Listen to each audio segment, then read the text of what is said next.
गणादिसेवितं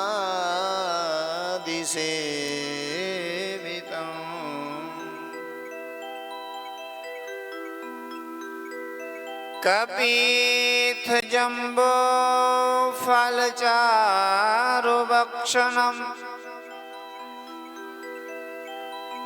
उमासुतं शोकविनाशकारकम्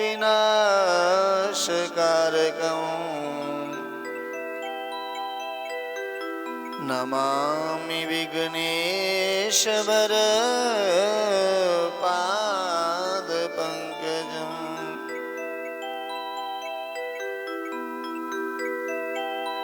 कृष्णाय वासुदेवाय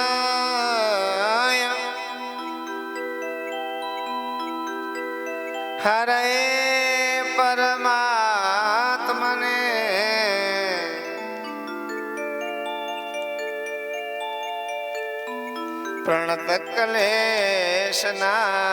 प्रणतक्लेशनाशाय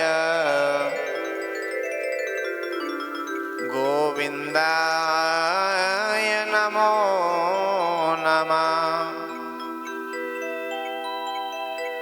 ध्यानमूलं गुरोरमोरति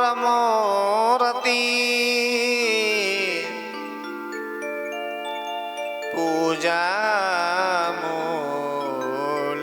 गुरुपदम् मन्त्रमूलं गुरुर्वाक्यम्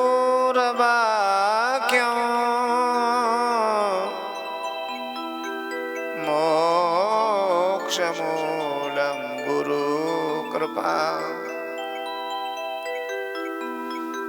गुरुर्ब्रह्मा गुरुर्विष्णु गुरुर्देवो महेश्वर गुरुः साक्षात् परं ब्रह्म तस्मै श्री गुरुवे नमः। सच्चिदानंद रूपाय विश्वोत्पत्त्यादिहेतवे तापत्रय विनाशाय श्री कृष्णाय वयं नुमः।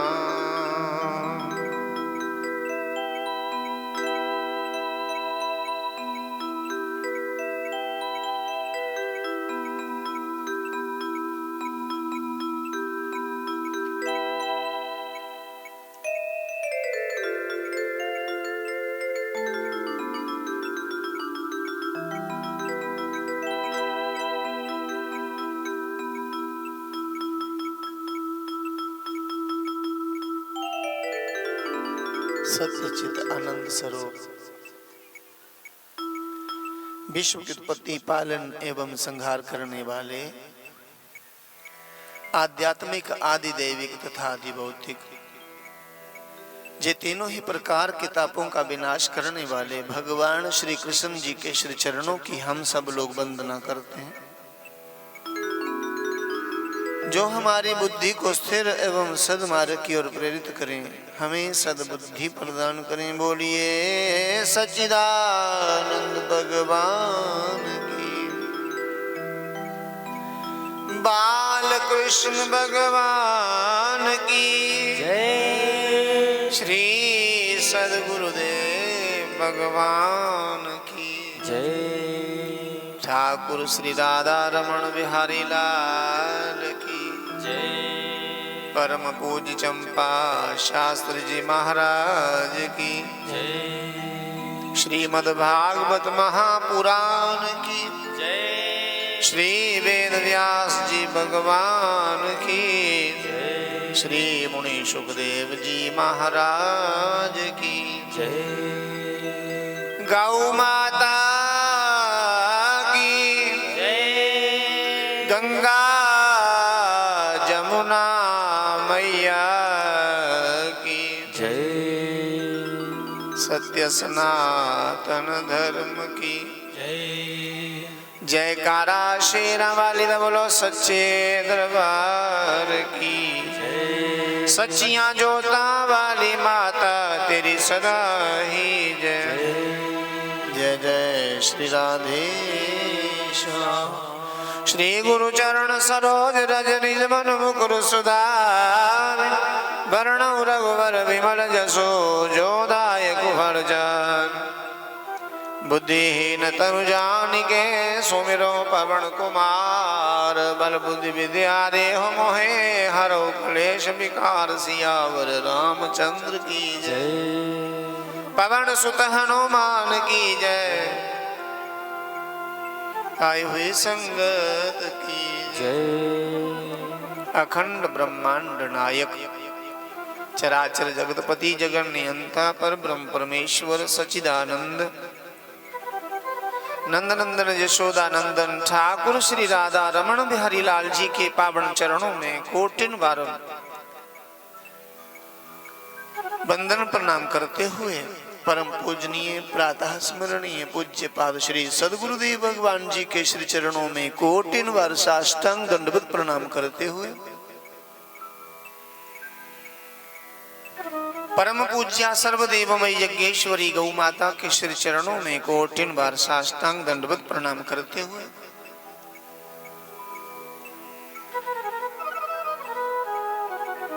इस क्षेत्र के ग्राम देव, स्थान देव, वास्तुदेव, कुलदेव, कुलदेवियां, मां भगवती चिच्ची माता, मानसर देवता को प्रणाम करते हुए पुराण पुरुषोत्तम श्रीमद् भागवत महापुराण को बारंबार कोटिन बार साष्टांग दंडवत प्रणाम करते हुए इस कार्यक्रम के पूज्य आचार्यगण, संगीत के बंधुगण, समस्त श्रोतागण, स्नेहमयी वात्सल्यमयी ममतामयी मातृशक्ति सभी को व्यास मंच से वंदन करते हुए, सभी का अभिवादन अभिनंदन करते हुए आओ हम सब लोग अपनी जीवा को पावन करने का प्रयास करते हैं। ठाकुर हमरे रमण बिहारी, हम हैं रमण बिहारी के। ठाकुर हमरे रमण बिहारी, हम हैं रमण बिहारी के। साधु सेवा धर्म हमारा, काम न दुनियादारी से। साधु सेवा धर्म हमारा, काम न दुनियादारी से। गौ सेवा है धर्म हमारा, काम न दुनियादारी से। गौ सेवा है धर्म हमारा, काम न दुनियादारी से। कोई भला कहे चाहे बुरा कहे, हम हो चुके रमण बिहारी के।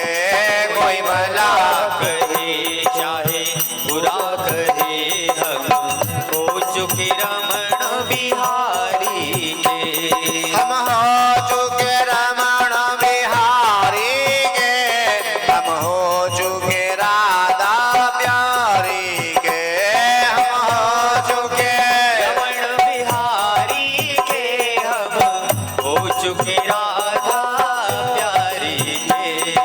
ठाकुर हमरे रमण बिहारी, हम हैं रमण बिहारी के। ठाकुर ठाकुर हमरे रमण बिहारी, हम हैं रमण बिहारी के। श्री कृष्ण गोविंद हरे मुरारे, हे नाथ नारायण वासुदेव। श्री कृष्ण गोविंद हरे मुरारे, हे नाथ नारायण वासुदेव। हे नाथ नारायण वासुदेव, हे नाथ नारायण वासुदेव। हे नाथ नारायण वासुदेव, हे नाथ नारायण वासुदेव। श्री कृष्ण गोविंद हरे मुरारे, हे नाथ नारायण वासुदेव। श्री कृष्ण गोविंद हरे मुरारे, हे नाथ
बोलिए बाल कृष्ण भगवान की जय सियावर रामचंद्र भगवान की जय।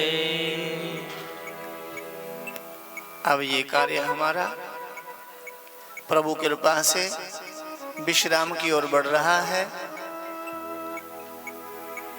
कुछ क्षणों के लिए हमें कथा का रसास्वादन होगा। कथा पूर्णता की ओर जा रही है। कथा पूर्ण तो नहीं होती, समाप्त नहीं होती। कथा सुनाने वाले समाप्त हो जाते हैं, किंतु कथा तो वही है जो कई वर्षों से आरंभ है। वही कथा आज भी सुनने को हमें मिल रही। यही कथा मुनि सुखदेव जी ने राजा परीक्षित जी को सुनाई थी। यही कथा गोकर्ण जी ने द्वंद्वकारी को सुनाई थी। यही कथा सूत जी ने 88,000 शौनकादिक ऋषियों को सुनाई थी। यही कथा अनेक सदगुरुओं ने, सदपुरुषों ने भक्त गणों से कही और भक्तों को कथा श्रवण के माध्यम से ईश्वर का दीदार हुआ, भगवान का साक्षात्कार हुआ। तो इन कथाओं को सुनने से ही हमें ईश्वर तत्व की प्राप्ति हो सकती है। जो अपने वंश को बढ़ाना चाहते हो, अपने बच्चे दीर्घायु हों, शतायु हों, लंबी आयु के हों, उनके लिए ये कथा सुनना अत्यंत आवश्यक। और जो चाहता है कि अभिमान से मैं काम चला लूंगा, तो अभिमान से किसी का काम नहीं चला, न परिवार चला, न वंश चला। यदि वंश को बचाना है तो आपको कथा की शरण में आना होगा। अभिमान में तीनों गए, राजकुल, राजधन और वंश। अभिमान में तीनों गए, राजधन और वंश। विश्वास ना हो तो पढ़ लेना रावण कौरव कंस। नहीं विश्वास हो तो इनका इतिहास पढ़ लेना, रावण कौरव और कंस। इसलिए यदि फलना फूलना चाहते हो तो कथा की शरण में आओ। बड़ी ही पावन कथा है। भगवान की बाल लीलाएं चल रही हैं और भगवान हंसते हुए हर संकट का सामना करते हैं। अभी 3 वर्ष के हैं। बाबा नंद से कहा, बाबा मैं कोई कार्य करना चाहता हूँ। खाली दिमाग शैतान का घर, खाली कभी भी नहीं बैठना चाहिए। जो खाली कोई काम धंधा ना करे वो शैतान हो जाता आदमी। इसलिए कार्य चाहिए कुछ ना कुछ। खाली दिमाग शैतान का घर।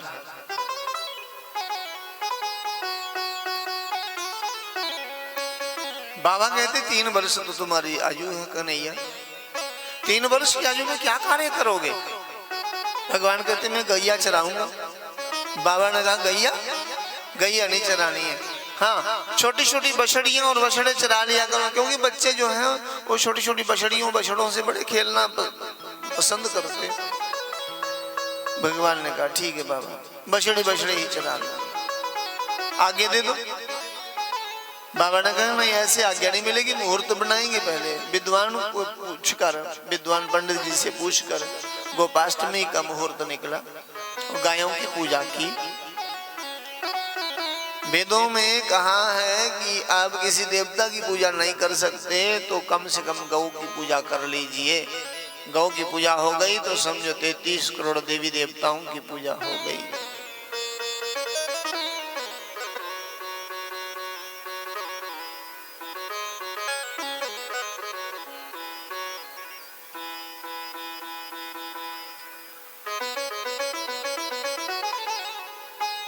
देव पूजा गौ पूजा हुई और कन्हैया गौ चराने गए और भगवान जो है 6 जगह से टेढ़े हैं।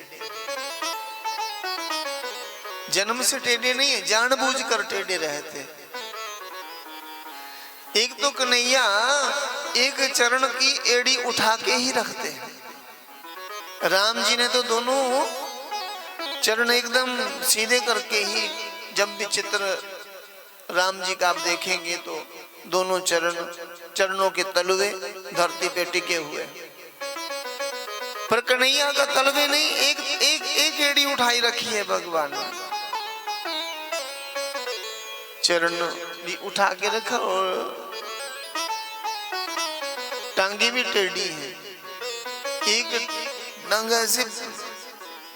ऐसे रखते कन्हैया, सीधे तो कभी कभी देखी नहीं होगी आपने कि करना सीधे भी खड़े नहीं है। फिर कमर भी टेढ़ी,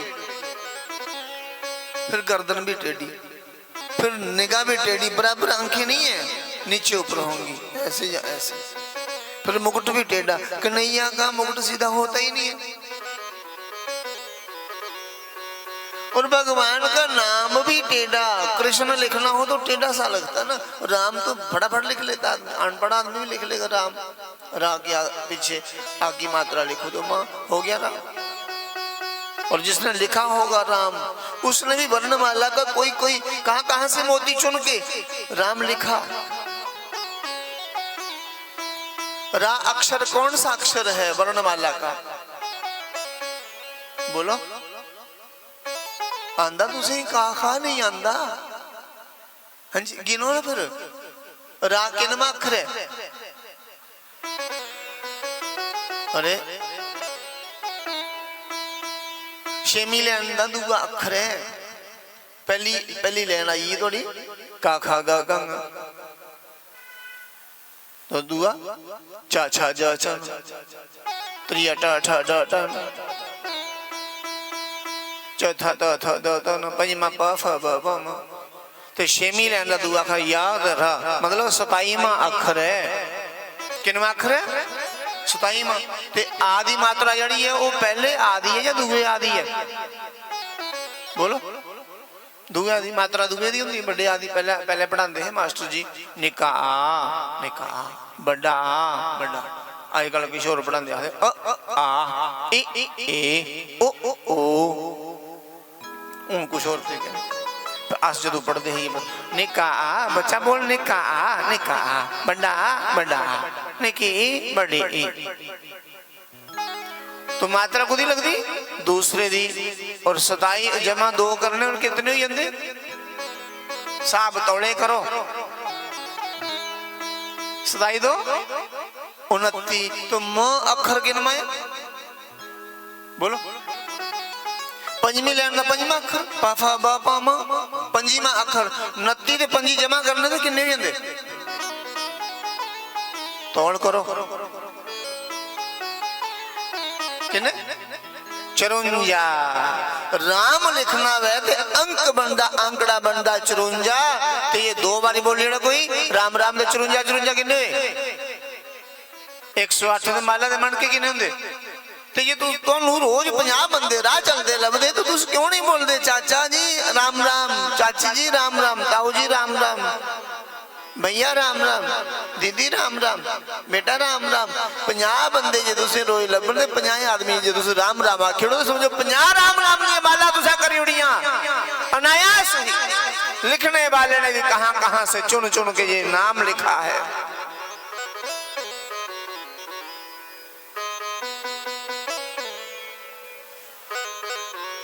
राम लिखना बड़ा, पर कन्हैया का नाम उल्टा सा लगता है कृष्ण। वाह ये डार दे मेरे ब्याह की भी नहीं पिया। तालियां बजाएड़ो इस बच्चे की लंबी आयु हो।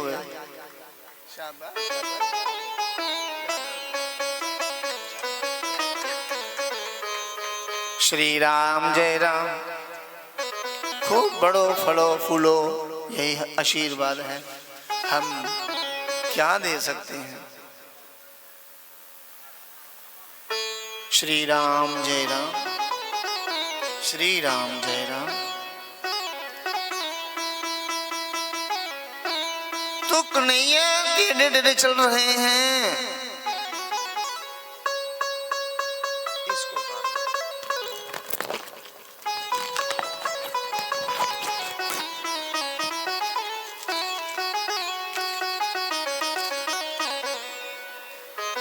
और बाबा नंद जी को लगा कान्हा चले गए गैया चराने और टेढ़े चल रहे, नंगे पांव चले गए, पीछे दौड़ते हो कान्हा कान्हा, रुके नहीं। तो पास आकर बाबा ने कहा जोड़ा पहनो, गैया चराने आए हो, जंगल का मामला है, कहीं चरणों में कांटा कंकर न लग जाए।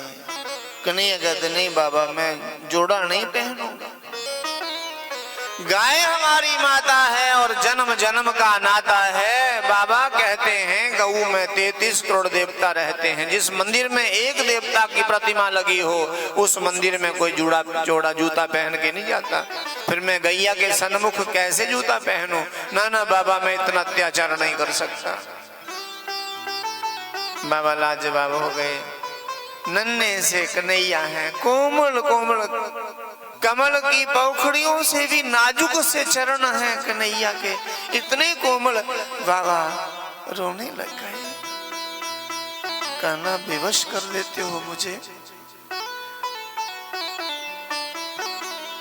इतने कोमल चरणों में कोई कांटा कंकर लगेगा, मेरे से सहा नहीं जाएगा, प्राणों से भी अधिक प्रिय है कन्हैया। बाबा वापिस आ गए। इधर कंस को पता चला कि कान्हा कृष्ण आजकल गैया चराता, वत्सासुर नाम का राक्षस भेज दिया, बछड़ा बन के आया। मैं आज बड़ी स्पीड में कथा सुनाऊंगा, उदार रहा, फिर कभी जीवन रहा तो आपके बीच आऊंगा, ठीक है? फिर संयोग बना तो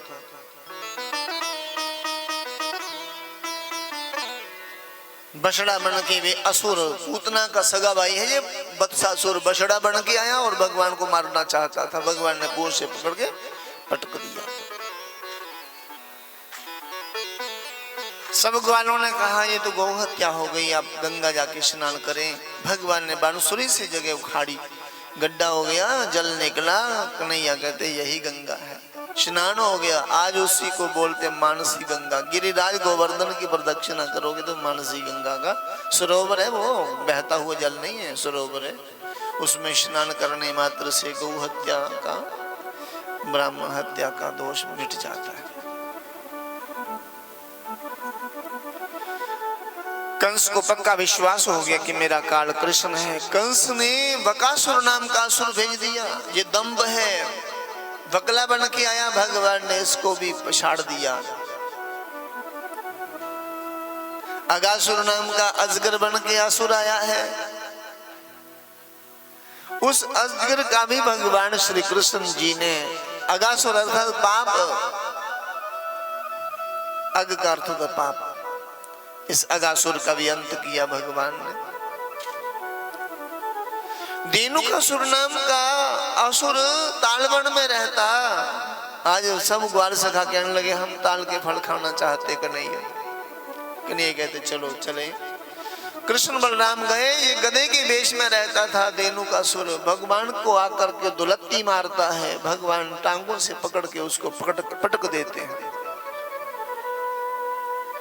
उसका बहुत बड़ा वंश था, सारे ही भगवान पर आक्रमण करते। और भगवान कृष्ण बलराम ने धेनुकासुर के वंश का समूल नाश किया। गोपियां स्नान करती थी जमुना में। एक दिन भगवान ने उनके वस्त्र चुराए और बंसुरी बजाई। गोपियों ने कहा कन्हैया हमारे वस्त्र दे दे, लौटा दे हमें वापिस। भगवान ने कहा वस्त्र नहीं मिलेंगे। आप किसकी अनुमति से आप जमुना में गई? आपको किसने कहा कि आधे वस्त्र पहनो? स्त्री को कभी भी आधे वस्त्र नहीं पहनने चाहिए। कहने लगी आज क्षमा कर दो कन्हैया, फिर से ऐसा नहीं होगा, कभी ऐसा नहीं करूंगी। ऐसा नहीं करेंगे हम। नारी को पूरे वस्त्र पहनने चाहिए, इसलिए भगवान ने ये लीला की। एक दिन एक बड़ी सियाणी प्यानी जनानी सांबे बाजारा च निकर लाइए फिर अगों आई ओदे पेकीए, बस एक चंड गूर ते दूगा कोई ताऊ लगदा कोई चाचा होने तू बनी दी के सियाणी प्यानी होई के लाए दा।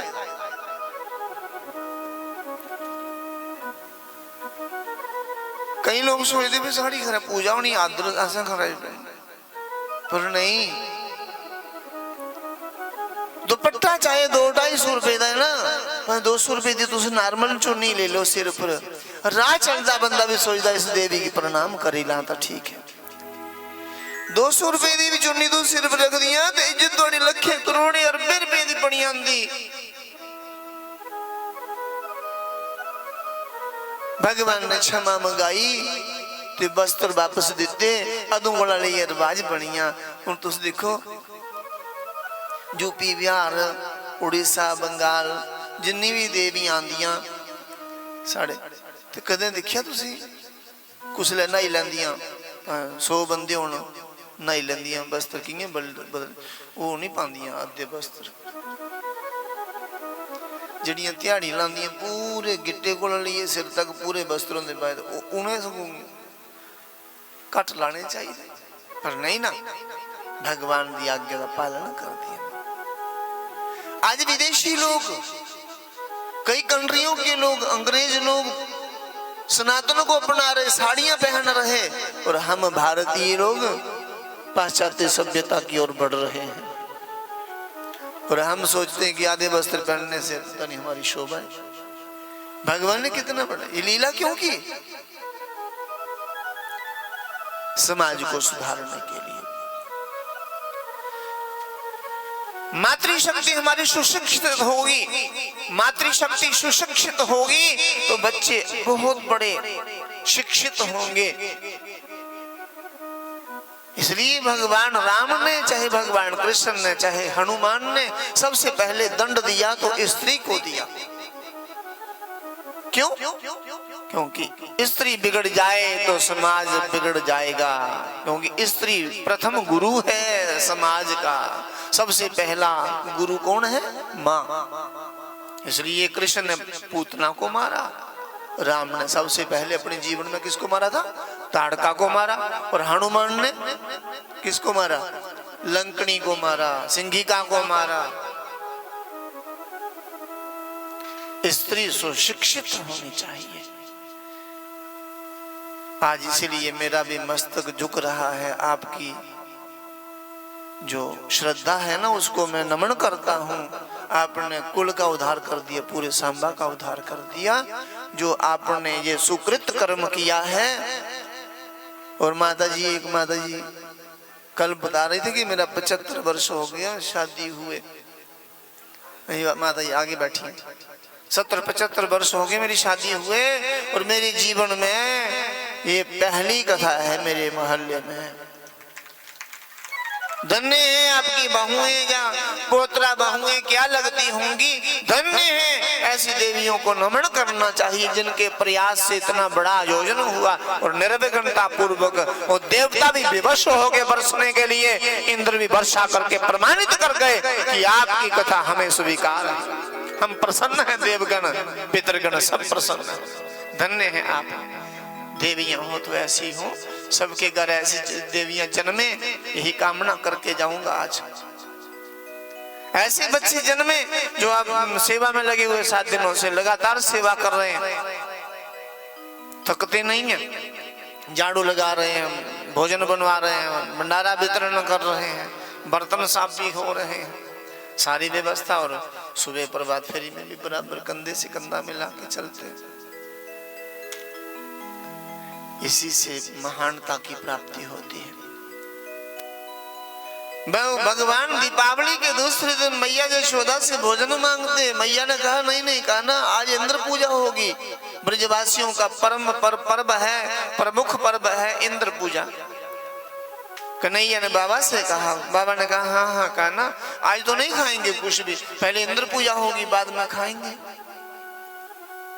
इंद्र पूजा क्यों करनी बाबा? बाबा ने कहा इंद्र की पूजा होगी, इंद्र प्रसन्न होकर वर्षा करेंगे, वर्षा से घास होगा, घास गाय चरेंगी, दूध देंगी, दूध दही घी मक्खन घी हम बेच करके अपना निर्वाह करेंगे। अरे बाबा इतने बड़े लंबे किससे सुनाने लगे मुझे, हमें तो पर्वतों की पूजा करनी चाहिए, यदि पर्वत नहीं होते तो बारिश नहीं होती, बारिश होती पर्वतों के कारण, वनों के कारण, जंगलों के कारण। और मुख्य भगवान का उद्देश्य क्या था? पर्यावरण का संरक्षण करना, नदियों को सुरक्षित करना, स्वच्छ बनाना और वनों को एकदम पवित्र करना। तालवन, ताल नाम के वन को सुरक्षित किया, सबके लिए सुविधा बनाई। और जमुना को स्वच्छंद कालिया नाग का दमन करके गोपियों को आधे वस्त्र पहनकर ना नहाने की शिक्षा देकर, और अब पर्वतों की पूजा हो रही है। ब्रजवासियों ने बात मान ली और बाबा नंद ने कहा आज इंद्र पूजा नहीं, आज गोवर्धन की पूजा होगी। गोवर्धन, गोवर्धन का अर्थ होता है गाय के धन का विस्तार करना, गाय धन को, गौधन को, मतलब गौवंश को बढ़ाना। गोवर्धन नाम का पर्वत भी तो है एक, पर लोग गोबर का स्वरूप, गोबर की प्रतिमा बना करके उसका पूजन करते। सब ब्रजवासियों ने गोवर्धन की पूजा की। श्री गोवर्धन महाराज, महाराज तेरे माथे मुकुट विराज रहो। श्री गोवर्धन महाराज, महाराज तेरे माथे मुकुट विराज रहो, तेरे माथे मुकुट विराज रहो, तेरे माथे मुकुट विराज रहो, तेरे माथे मुकुट विराज रहो, तेरे माथे मुकुट विराज रहो। श्री गोवर्धन महाराज, महाराज तेरे माथे मुकुट विराज रहो। श्री गोवर्धन महाराज, महाराज तेरे माथे मुकुट विराज रहो।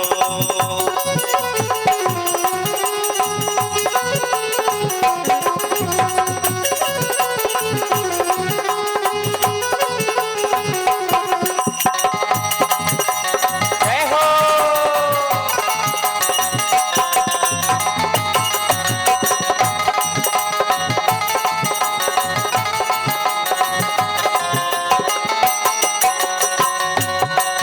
तो पे पान चढ़े, तो पे दूध चढ़े, तो पे पान चढ़े, तो पे फूल चढ़े, तो पे पान चढ़े, तो पे फूल चढ़े, तो पे पान चढ़े, तो पे फूल चढ़े, तो पे चढ़े दूध की दार, दार तेरे माथे मुकुट विराज रहो। श्री गोवर्धन महाराज, महाराज तेरे माथे मुकुट विराज रहो, तेरे माथे मुकुट विराज रहो, तेरे माथे मुकुट विराज रहो।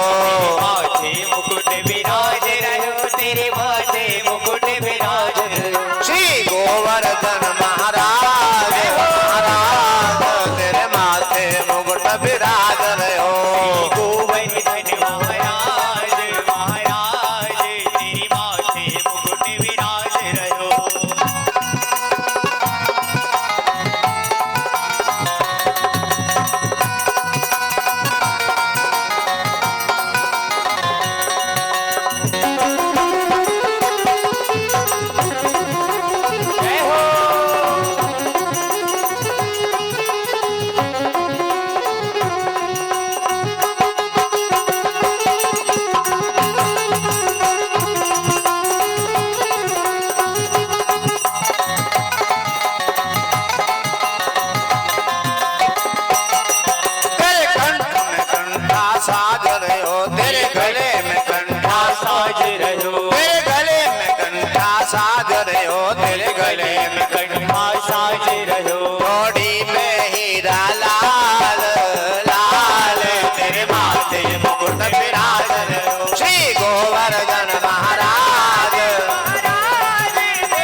गोवर्धन महाराज महाराज तेरे माथे मुकुट विराज रहे हो।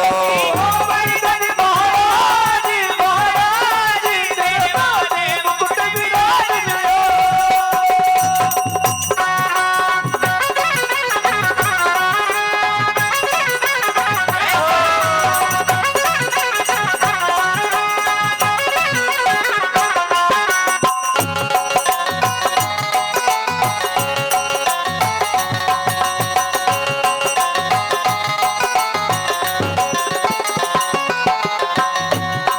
तेरे कानन कुंडल साज रहे हो। तेरे कुंडल साज रहे हो। तेरे कानन कुंडल चमक रहे हो। कुंडल चमक रहे हो। तेरे कानन कुंडल चमक रहे हो। कुंडल चमक रहे हो। तेरी जांगी बनी विशाल विशाल तेरे माथे मुकुट विराज रहे हो। श्री गोवर्धन महाराज महाराज तेरे माथे मुकुट विराज रहे हो। तेरे माथे मुकुट विराज रहे हो। तेरे माथे मुकुट विराज रहे हो। माथे मुकुट विराज रहे हो। तेरे माथे मुकुट विराज रहे हो। श्री गोवर्धन महाराज महाराज तेरे माथे मुकुट विराज रहे हो। गोवर्धन महाराज महाराज तेरे माथे मुकुट विराज रहे हो। गिरिराज धरन हम तुम्हारी शरण। गिरिराज धरन हम तुम्हारी शरण। हम तुम्हारी शरण। हम तुम्हारी शरण। हम तुम्हारी शरण। हम तुम्हारी शरण। गिरिराज धरन हम तुम्हारी शरण। गिरिराज धरन हम तुम्हारी शरण। गिरिराज धरन हम तुम्हारी शरण। गिरिराज हम तुम्हारी शरण। आज गिरिराज जी की पूजा हो गई। इंद्र को पता चला। इंद्र ने मूसलाधार वर्षा लगा दी। सामंतक नाम के बादलों को आज्ञा दी कि इतने बरसो कि ब्रजभूमि ही डूब जाए। ब्रजभूमि के लोग डूब के मर जाएं, खत्म हो जाएं। ब्रजभूमि कोई रहे ही नहीं धरती पर। ब्रज को समूल रूप से नष्ट कर दो। त्रेता युग की बात है। राम जी को विवाह किए अभी थोड़े दिन हुए थे। जब ते राम ब्याही घर आए नित नव मंगल मोद बसाए।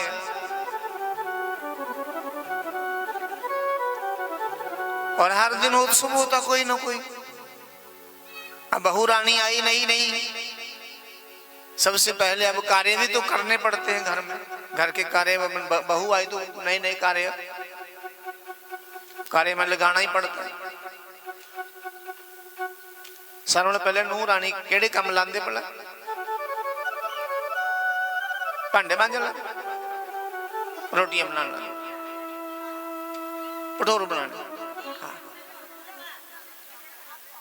हलवा बनाना पहले, हाँ हलवा देसी घी वाला, हाँ देसी घी वाला।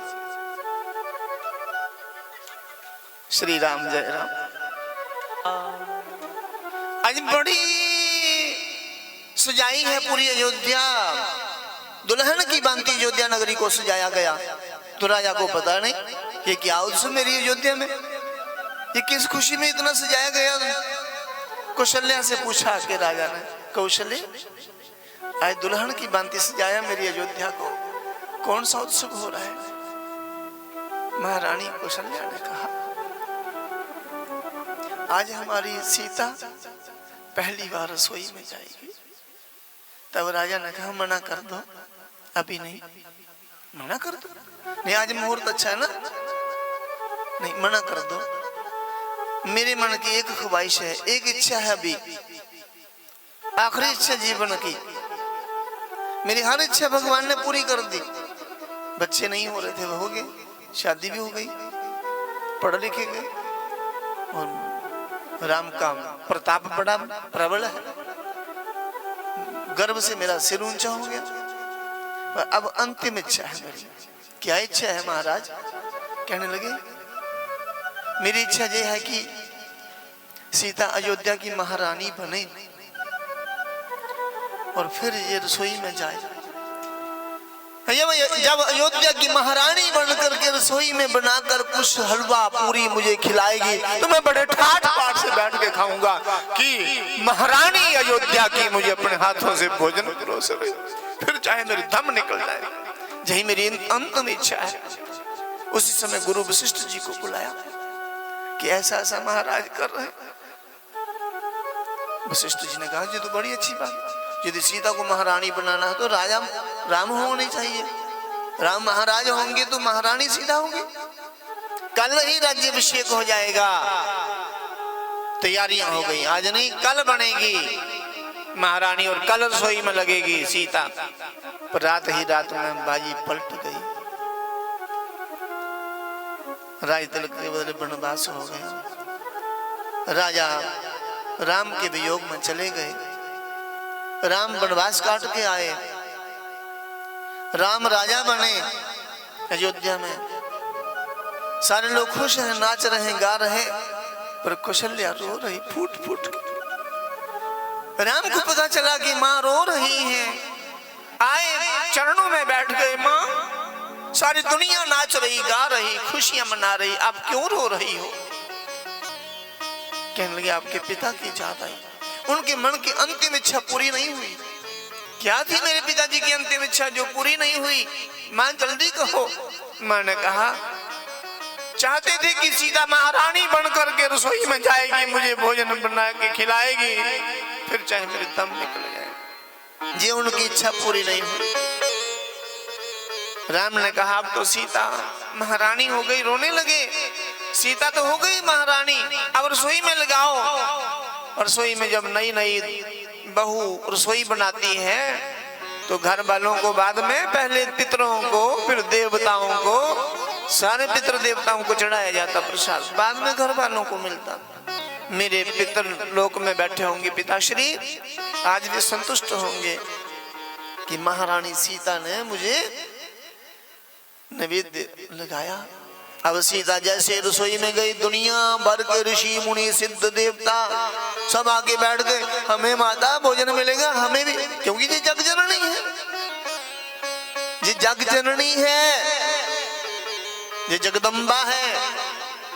कई लोग हैं आपके गांव में भी, आपके मोहल्ले में ऐसे भी लोग होंगे, ऐसी आत्माएं हैं, ऐसी देव आत्माएं हैं, आपके घर में चूल्हे पर बना हुआ भोजन नहीं करेंगे, आपके घर की रसोई में बना हुआ भोजन नहीं करेंगे, क्योंकि आप अपनी रसोई में बहुत कुछ बनाते हो। इसलिए बहुत से दिव्य आत्मा आपके भंडारे के प्रसाद के इच्छुक हैं। इसलिए ये सामूहिक भंडारा उन देव आत्माओं की तृप्ति के लिए किया जाता है, इसलिए भंडारे करने चाहिए। कर लिया करो कभी कभी ऐसा संजोग, सत्संग किया और भंडारा कर दिया, कई देव आत्माएं तृप्त होंगी। आज भंडारा हुआ, माता ने कहा सबको भोजन मिलेगा, सबको भोजन मिलेगा। सारे देवता तृप्त हो गए। जुगों के बाद एक बार जगजननी जगदम्बा एक बार भोजन करा दे।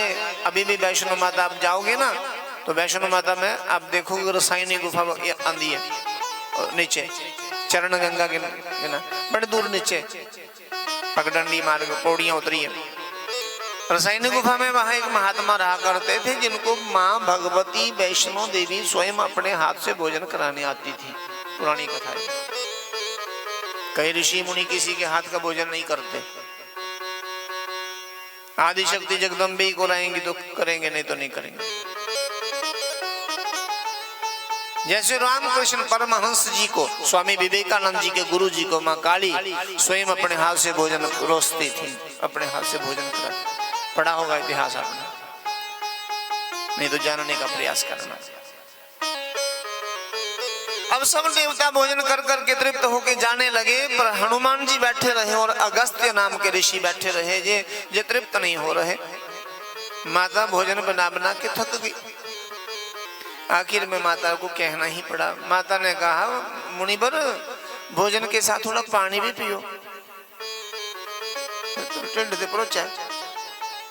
पर अगस्त नाम के ऋषि ने कहा नहीं नहीं माता, भोजन के साथ जल जो है ये जहर के बराबर होता है। भोजनांते विषुम्बारी, भोजन के साथ पानी पीना विष पीने के बराबर। भोजनांते विषम बारी, बारी का अर्थ जल। माता ने कहा नहीं, भोजन मध्य अमृतम, भोजन के मध्य बिच पानी पीना अमृत जैसा गुणकारी होता है। 4 रोटियां खाते हो तो 2 रोटियां खाइए, थोड़ा पानी पी लो, या नली साफ करने का गिलास दे, गिलास नहीं थोड़ा, फिर और 2 रोटियां खा लो। अगस्त्य नाम के ऋषि ने कहा माता भोजनम मध्य अमृतम तो है, पर मध्य तो हो अभी मध्य कहाँ हुआ माता, आदू को है। माता ने कहा हो ये मेरे प्रभु अद भी नहीं होया। तो मैं थकी भगवान राम को पूछने के लिए गई, माँ प्रभु अगस्त्य नाम के ऋषि और हनुमान ये दोनों भोजन बड़ा भोजन कर चुके, पर अभी तक ये इनका पेट नहीं भरा। मैंने कहा पानी पी लो थोड़ा बीच में, नहीं पीना पानी, अभी आधा भी नहीं हुआ भोजन, कैसे तृप्त करूं। राम जी मुस्कुराए, कहने लगे देवी इनका भोजन कौन पूरा कर सकता, आप इसमें क्या करो, भोजन में थोड़ी सी तुलसी डाल दो। जैसे तुलसी डालकर रोटी दी, भोजन दिया तो डकार आ गई।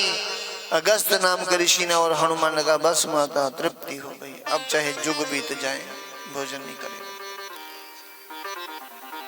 अगस्त्य ऋषि ने कहा अब जल पिला दो चाहे। राम जी आ गए, कहने लगे नहीं जल नहीं पीना भी, मुनिवर आप जल जो है द्वापर युग में पी लेना। माँ सीता ने राम जी को पर्दे में जाके पूछा प्रभु भोजन आज त्रेता युग में पुआया और जल पीने के लिए आपने बोल दी कि द्वापर युग में पी लेना, ये कैसी बात करते हैं महाराज आप। राम ने कहा सीते आप जानती नहीं हो, ये अगस्त्य नाम के ऋषि, इनका जन्म एक मटके से हुआ था, कलश धार्मिक आयोजन यज्ञ हुआ था, उस कलश से इनका जन्म हुआ था, पर इन्होंने एक बार डाई आचमन करके सारे समुद्र का जल पी लिया था। इनका पानी कौन पूरा कर सकता। मैंने इनको इसलिए कहा कि द्वापर युग में कृष्ण अवतार लूंगा, गिरिराज पर्वत उठाऊंगा, इंद्र वर्षा करेगा, ब्रज भूमि डूब जाएगी, इसलिए मैंने आज ही अगस्त्य नाम के ऋषि को कह दिया कि उस समय पानी आप पी लेना। इंद्र ने वर्षा करी, पानी कहाँ गया, सारा सूखा पड़ा वृंदावन में। इंद्र का 7 दिन बाद अभिमान टूटा, चकनाचूर हुआ। तब इंद्र ने आकर के भगवान कृष्ण से क्षमा मांगी और भगवान का नाम गोविंद रखा। बोलिए गोविंद भगवान की। गिरिराज को धारण करने से भगवान का नाम गिरधर पड़ा, गिरिधारी पड़ा। इसलिए लोगों ने गीत गाया गिरिराज धरण हम तुम्हारी शरण, और पर्वत की छांव में सारे ब्रजवासियों को रक्षा करनी। भगवान को वृंदावन की गोपियां चाहती हैं कि हम इनसे खूब बातें करें, पर समय नहीं मिला। इन गोपियों ने 5 गीत गाए हैं भागवत में। एक वेणु गीत है, बरहा पीड़म नटवर बपू करणियो कर्णिकारम बिभ्रद्वासा कनक कपिशम वैजयंतीं च मालां रंध्रान वेणुरधर सुदया पूरयन् गोपवृंदे वृंदारण्यं स्वपदरमणं प्राविशद गीत कीर्ति। वेणु गीत के बाद गोपियों ने बिरहा गीत भी गाया। फिर उसके बाद भगवान का उन्होंने गोपिका गीत गाया। जयति तेदिकं जन्मना बाबा। गोपिका गीत गाने वालों को भगवान का आज भी साक्षात दर्शन होता है। कोई नित्य प्रति गोपिका गीत गाए तो भगवान का जुगल गीत और भ्रमर गीत ये 5 गीत हैं, इसलिए इनको बोला रास पंचाध्यायी। इन गीतों को गाने वाले को भगवान का दर्शन होता। आज भी गोपियों ने गीत गाया और रस महारास की तैयारियां होने लगी। कात्यायनी की इन्होंने पूजा करी। भागवत में कात्यायनी की पूजा की है, ऐसी कथा मिलती है। गोपियां भगवान को पति रूप में पाने के लिए कात्यायनी मां भगवती की पूजा करती हैं और मंत्र बोलती हैं। ये मंत्र बड़ा अच्छा मंत्र है। ये मंत्र उन देवियों को जपना चाहिए जिनको ससुराल में सुख की कमी है। याद रखना इस मंत्र को। पति सुख के लिए, पति का सुख पाने के लिए इस मंत्र को जपना चाहिए। पति आपको हद से अधिक स्नेह करेंगे, प्रेम करेंगे, है ना? चाहते हो आप कि हमें डांट पड़े रोज? चाहते हो? नहीं चाहते तो फिर मंत्र जपना। जिन बेटियों की सगाई नहीं हो रही, अच्छा रिश्ता नहीं मिल रहा, उनको भी ये मंत्र जपना चाहिए। मैं बोलता हूं, आप रिकॉर्डिंग कर लो, नहीं तो ढूंढ लेना भागवत में। कात्यायनी महामाया महायोगिन्याधीश्वरी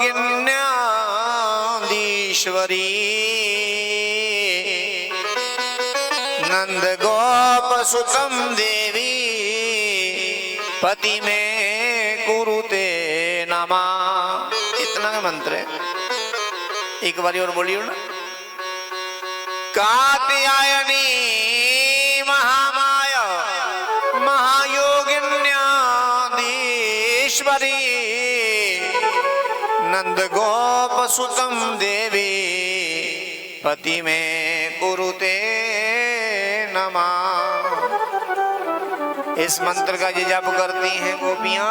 कात्यायनी मां भगवती प्रसन्न होकर कहने लगी, गोपिकाओ वरमांगो, कहने लगी हमें कृष्ण पति के रूप में प्राप्त हो। कहने लगी पति के रूप में तो आपको मिलेंगे, पर शरद पूर्णिमा की रात्रि को मिलेंगे।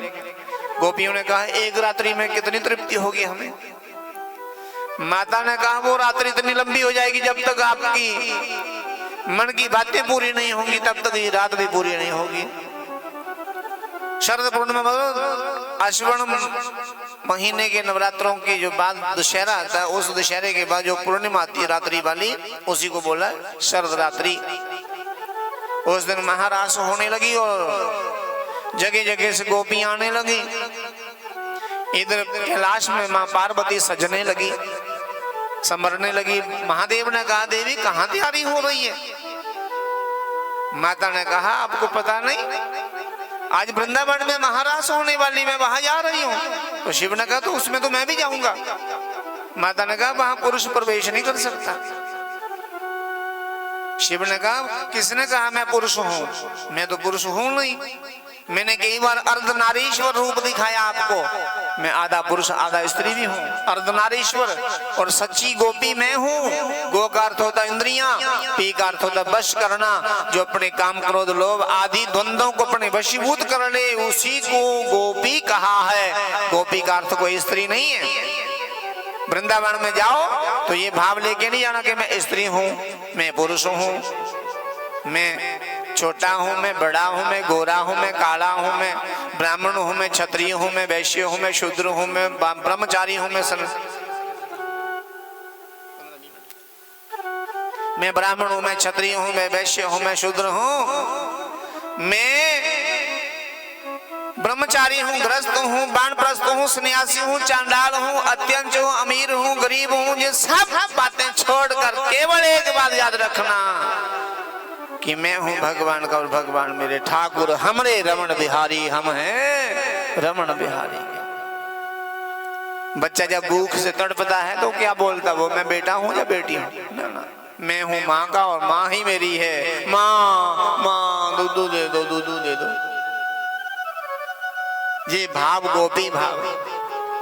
तब भी यदि आप गोपी ही हैं भगवान, फिर भी आपको बागंबर पीतांबर श्वेतांबर त्यागना पड़ेगा, जटाजूट खोलना पड़ेगा, आपको भस्म उतारनी पड़ेगी, आपको लालिमा आपको लगानी पड़ेगी, आपको श्रृंगार करना पड़ेगा, तो आपको साड़ी पहननी पड़ेगी, प्रभु पायजेब पहननी पड़ेगी, आपको नूपुर पहनने पड़ेंगे, आपको कंगन पहनने पड़ेंगे अपनी कलाई में। शिव ने कहा पूरा श्रृंगार करूंगा मैं, करो मेरी तैयारी। मां पार्वती ने सुसज्जित किया महादेव को और रास मंडप में आ गए। रास मंडप के द्वार पर भगवान कृष्ण खड़े हैं। जिस भी देश की गोपी आती है उसी का हाथ पकड़ के पहचान लेते, ये कौन है? ये कौन देवी है? ये राधा रानी है, ये विशाखा है, ये ललिता है, ये कुसुम कली है, ये राम प्यारी है। कोई बंगाल से आई बंगालन, कोई गुजरात से गुजरातन, कोई पंजाब से पंजाबन, कोई हिमाचल से हिमाचलन, कोई पहाड़ से आई पहाड़न। ते साड़ी भी इधर डोगरे दे, डोगर देश का भी कोई गई, कुछ का ना चैंचलो, कुछ का ना कलासो, हाथ पकड़ दे ना ले, समझिए भगवान समझिए परेशानी है। ते ए चैंचलो आई है,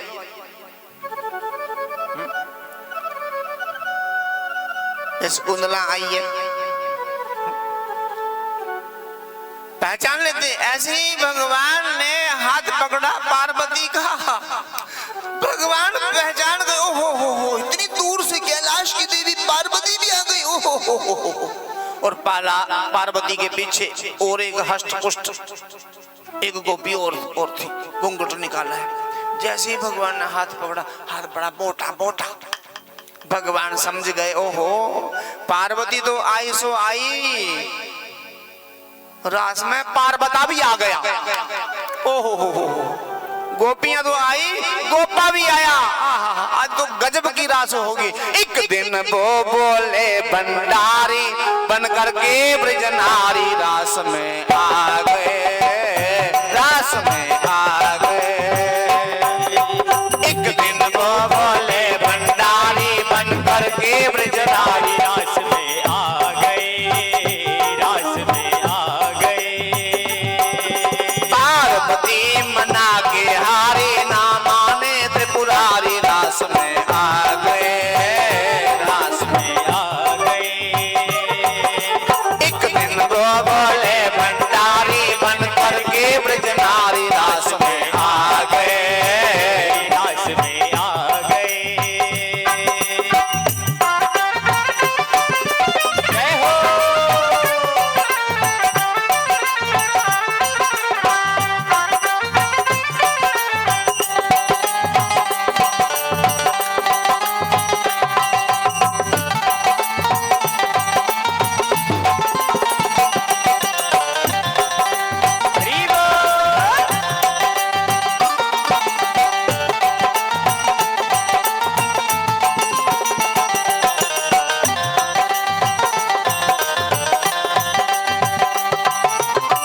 पार्वती से बोले मैं भी चलूंगा तेरे संग में, तेरे संग में। पार्वती से बोले मैं भी चलूंगा तेरे संग में, तेरे संग में। राधा संग शाम नाचे मैं भी नाचूंगा तेरे संग में, तेरे संग में। राधा संग श्याम नाचे मैं भी नचूंगा तेरे संग में, तेरे संग में। रास रचेगा ब्रज में भारी, हमें दिखाओ प्यारी, रास में आ गए, रास में आ गए। एक दिन वो बोले भंडारी बन करके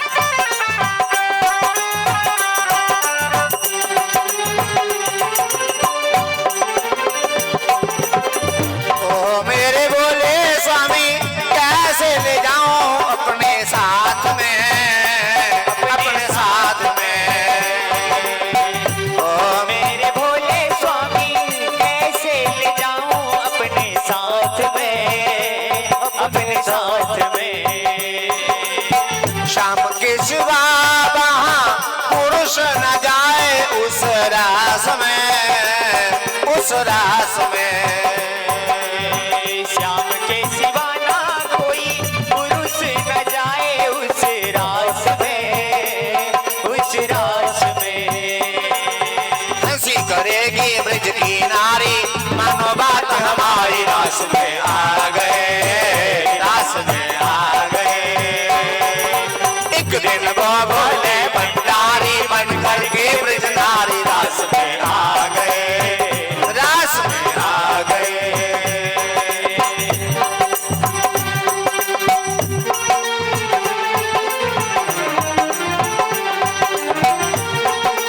जय हो।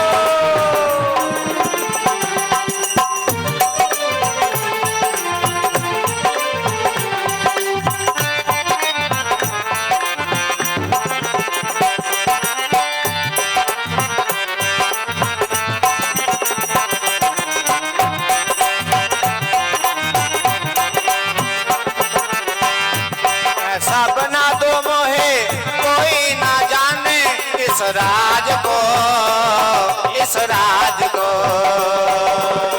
ऐसा बना दो मोहे कोई न जाने इस राज को, इस राज को। मैं हूँ सहेली तेरी, ऐसा बताना ब्रज राज को, ब्रज राज को। मैं हूँ सहेली तेरी, ऐसा बताना ब्रिजराज को, ब्रिजराज को। बना के जूड़ा पहन के साड़ी, चाल चले मतवाली, रास में आ गए, रास में आ गए। एक दिन वह बोले भंडारी बन करके ब्रज नारी, रास में आ गए, रास में आ गए, रास में आ गए, रास में आ गए। बड़ा लंबा भजन है, बाकी तो सब कर ले पूरा। आज कोई काम थोड़े तुसी। हाँ। श्री राम जय राम।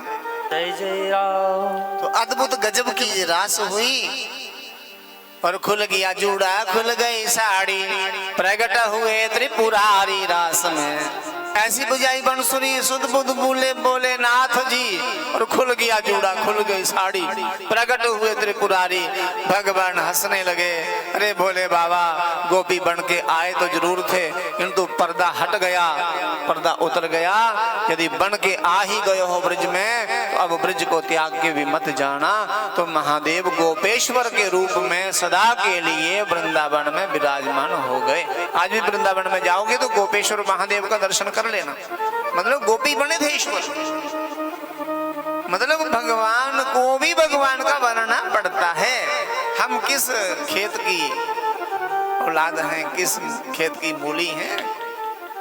भगवान महादेव को भी भगवान का बनना पड़ा, इसलिए आप किस गुरूर में हो, किस बड़पन में हो, इसलिए भगवान के बन जाओ, इसी में कल्याण। रास का अर्थ मतलब भगवान की बात का, भगवान की बात को रास कर लेना, ठीक है, इसी को रास।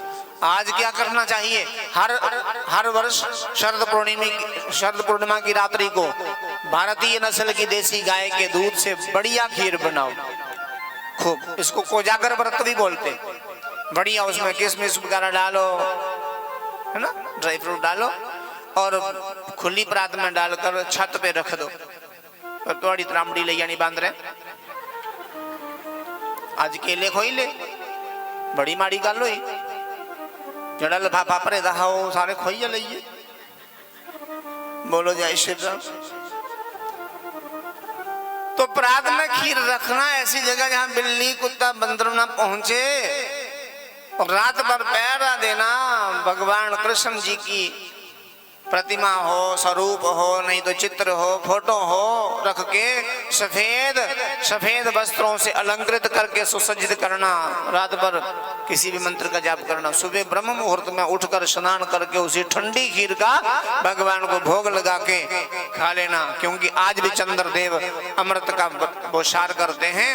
और कई प्रकार का आपके शरीर में दोष होगा वो निकल जाएगा।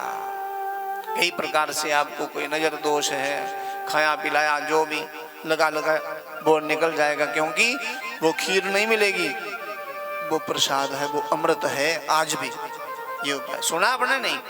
हाँ, हर वर्ष दशहरे के बाद जो पूर्णिमा आए तो भारतीय नस्ल की देसी गाय का दूध ले आना और उसकी खीर बना देना, खुली प्रात में रखना, ढकना नहीं रात को, और गर्म भी नहीं करना दोबारा उसको, ठंडी ठंडी खीर का ही प्रसाद।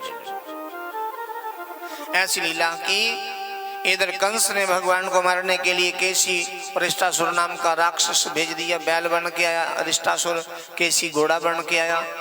भगवान ने तमाम असुरों का संहार किया। अंत में अक्रूर जी के द्वारा कन्हैया को बुलाया गया और बुलाने के लिए अक्रूर आए। अक्रूर के मुख से जब कृष्ण और बलराम को ले जाने की बात हुई तो मैया यशोदा मूर्छित हो गई। कन्हैया को विदा नहीं कर सकती, कन्हैया को उठाया, गोदी में बिठा लिया। 11 वर्ष के हैं कन्हैया। कन्हैया कहते मैं भी जाऊंगा मथुरा में। मैया का रो रो के बुरा हाल हो गया।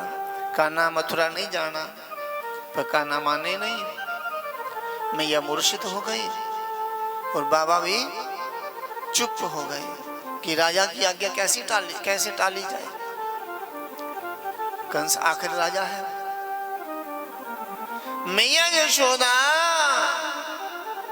कन्हैया 11 वर्ष के हो गए, अभी तक अपने साथ ही सुलाया करती थी अपने पलंग पे।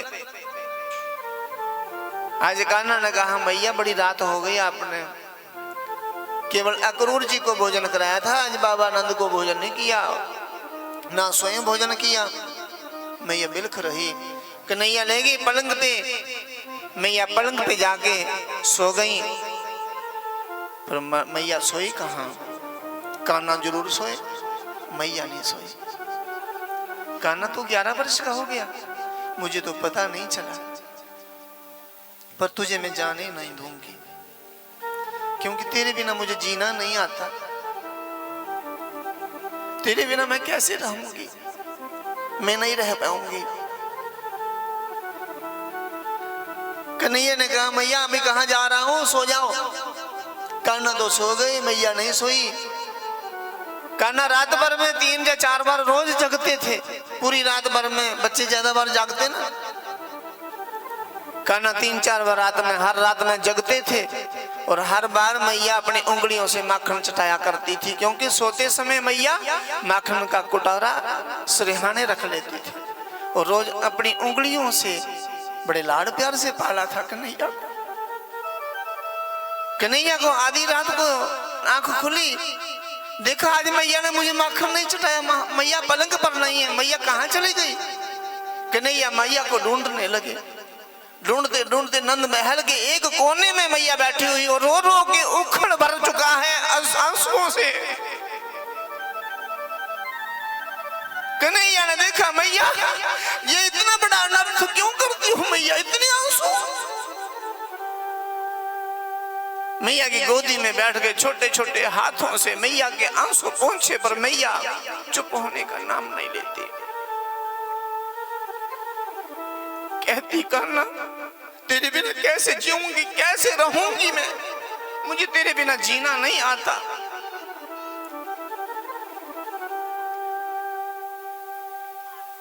जा अपने बाबा को देख, बाबा शाम से जहां खड़े थे वहां ही खड़े हैं, आंसुओं की धार बह रही है। कन्हैया ने बाबा के चरणों में सिर रखा। बाबा मैया को समझाना तो कठिन है मेरे लिए, किंतु आप तो जानते हैं कि मैं कौन हूं, मुझे कितने कार्य करने, मुझे जाने दीजिए बाबा। बाबा ने कान्हा को हृदय से लगा लिया और कहा कान्हा तेरे बिना इस बूढ़े नंद को जीना नहीं आएगा, तेरे बिना रहना नहीं आता मुझे। संभालिए बाबा, अपने आप को संभालिए। फिर बाबा को सांत्वना दे के मैया की गोदी में आ जाते और मैया ने आज सच कहा कान्हा मैं जानती थी तू मेरा पुत्र नहीं है, मैं जानती थी तू देवकी का पुत्र है, वसुदेव का पुत्र, फिर भी मैंने तेरे साथ सुनेल किया है, तुझे ममता में आंचल में ढक कर तुझे पाला है मैं। आज देवकी का भाग्य उदय हो गया, मेरा भाग्य फूट गया। सुन रे कान्हा, मथुरा में जाके इस अभागन यशोदा को मत याद करना। कई बार मेरी मिट्टी की मटकी तूने फोड़ी, मैंने उसके नाते तुझे कई बार बांध दिया, रस्सियों से जकड़ दिया। इस बोली वाली ग्वालिन को मथुरा जाके याद मत करना। तब भगवान बिलखने लगे, मैया मत कहो अपने आप को अभागा। जो लोग यशोदा नंदन कहेंगे, नंद नंदन कहेंगे, उनको भरपूर सुख बांटूंगा मैं।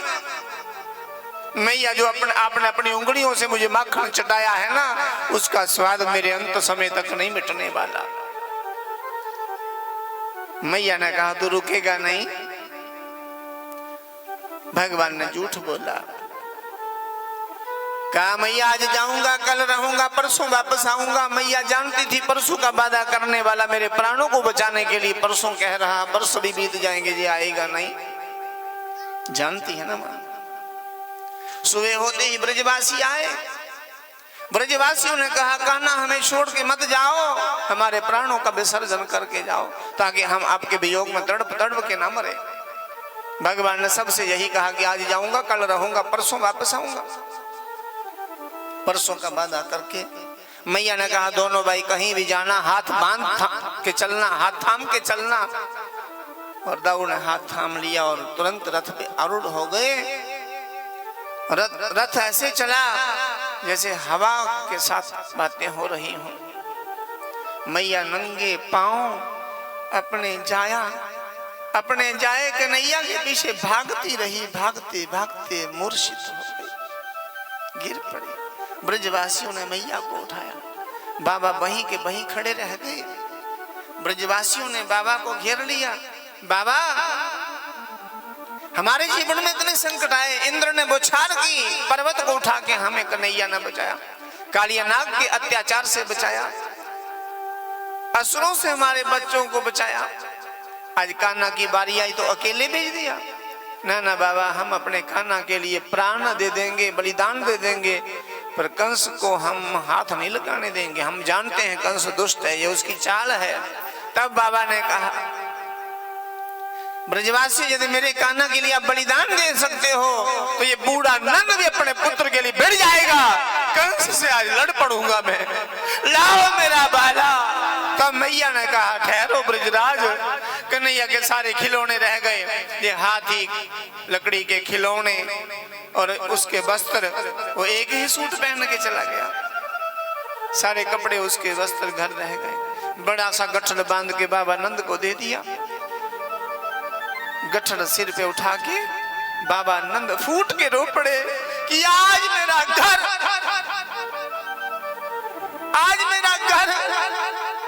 सूना पड़ गया, कान्हा सूना पड़ गया।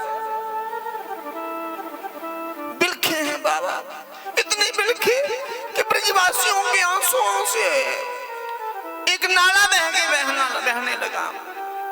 इतने आंसू बहे कि ब्रजभूमि का जल भी खारा हो गया। शाम को कन्हैया मथुरा पहुंचे और पीछे पीछे ब्रजवासी आ गए। हा कान्हा हा दाऊ, सबसे मुलाकात हुई कन्हैया की। बातों ही बातों में रात बीत गए। सुबह होते ही मथुरा नगरी देखने गए। मथुरा के नर नारी कन्हैया का दर्शन करके गदगद हो गए। धोबी से वस्त्र मांगे, उसने आनाकानी की, उसका अंत किया। वस्त्र उठा के दर्जी से ठीके करा के पहनाए ग्वाल सखाओं को और सुदामा नाम के माले से पुष्पमालाएं पहनाई। कुब्जा से चंदन लगवाया। कुबलिया पीठ नाम के हाथी का उद्धार किया, दोनों दांत खींच लिए।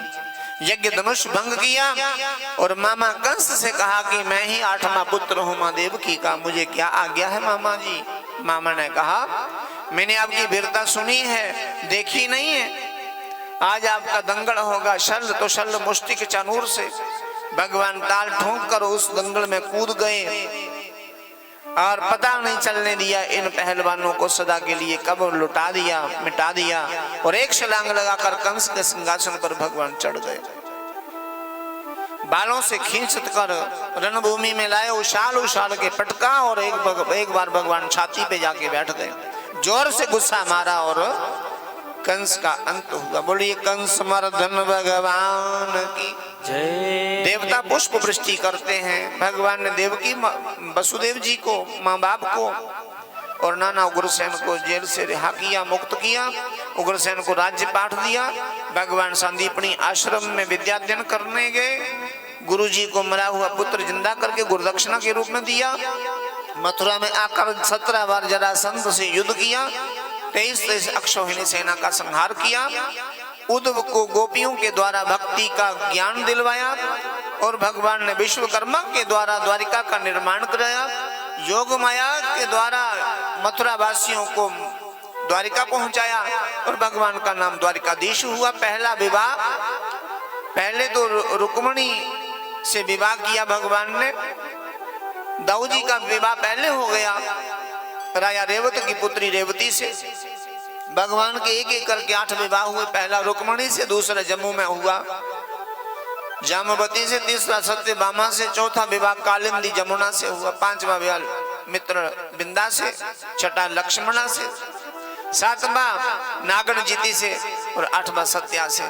और भौमासुर नाम का असुर जो राजकन्याओं को अपहरण करके लाया करता था, उसके कारागार में 16,100 कन्याएं हो गई थी। उनके पत्र को पढ़कर भगवान ने सब कन्याओं को मुक्त किया।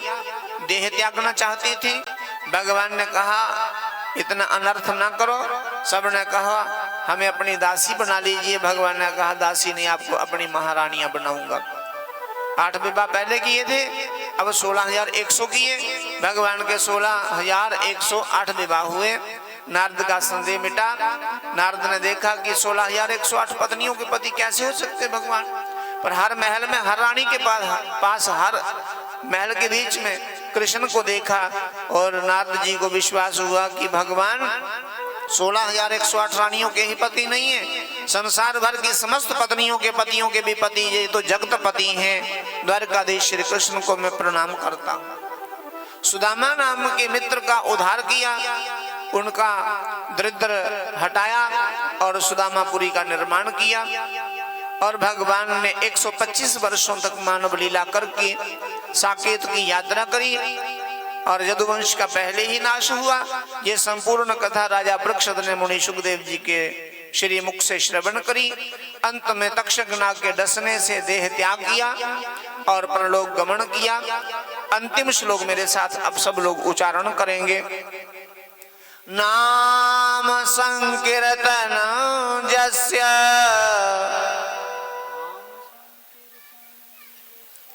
सर्व पाप प्रणाशनम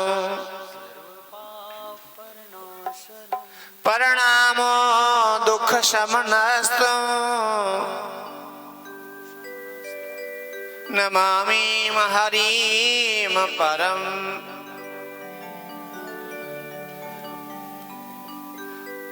नाम संकीर्तन से सब पापों का नाश होता है, प्रणाम करने से दुखों का नाश होता है। इसलिए हम परम हरि भगवान विष्णु को बार-बार प्रणाम करते हैं। आओ सभी लोग 2 मिनट का कीर्तन करके आरती करेंगे। हरे राम राम राम हरे हरे, हरे राम राम राम हरे हरे, हरे कृष्ण कृष्ण कृष्ण हरे हरे, हरे कृष्ण कृष्ण कृष्ण हरे हरे, हरे राम राम राम हरे हरे, हरे राम राम राम हरे हरे, हरे कृष्ण कृष्ण कृष्ण हरे हरे, हरे कृष्ण कृष्ण कृष्ण हरे हरे, हरे राम राम राम हरे हरे, राम हरे राम राम हरे हरे, हरे कृष्ण कृष्ण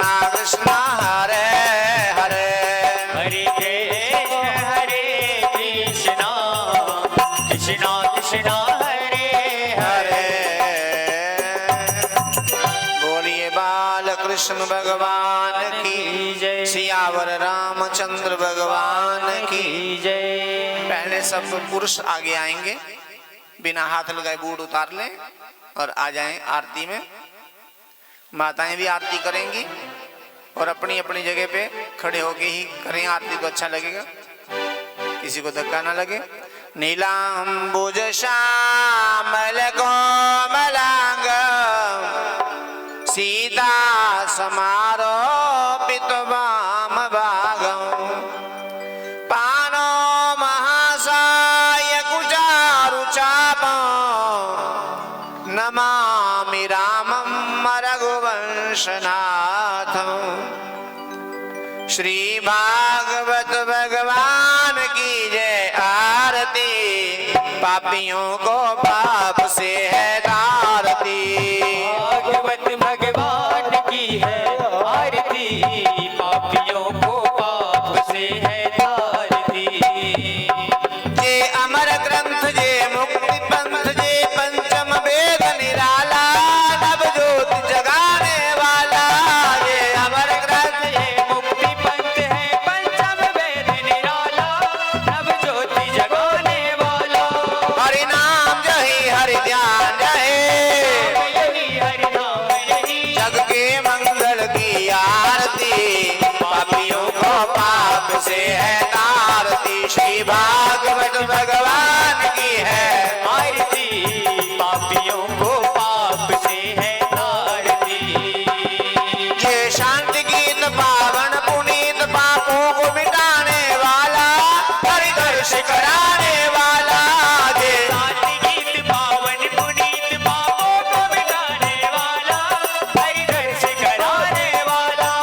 ये सुख करणी ये दुख हरणी, सुख भरणी ये दुख हरणी। श्री मधुसूदन की आरती, पापियों को पाप से है तारती। श्री भागवत भगवान की है आरती, पापियों को पाप से है तारती। ये मधुर बोल पग पंथ खोल, सन्मार्ग बताने वाला, बिगड़ी को बनाने वाला। ये मधुर बोल जग पंथ खोल, सन्मार्ग दिखाने वाला, बिगड़ी को बनाने वाला। श्री राम जही घनश्याम जहे, राम यही घनश्याम यही। प्रभु की महिमा की आरती, पापियों को पाप से है तारती। श्री भागवत भगवान की है आरती, पापियों को पाप से है तारती। पापियों को पाप से है तारती। पापियों को पाप से है तारती।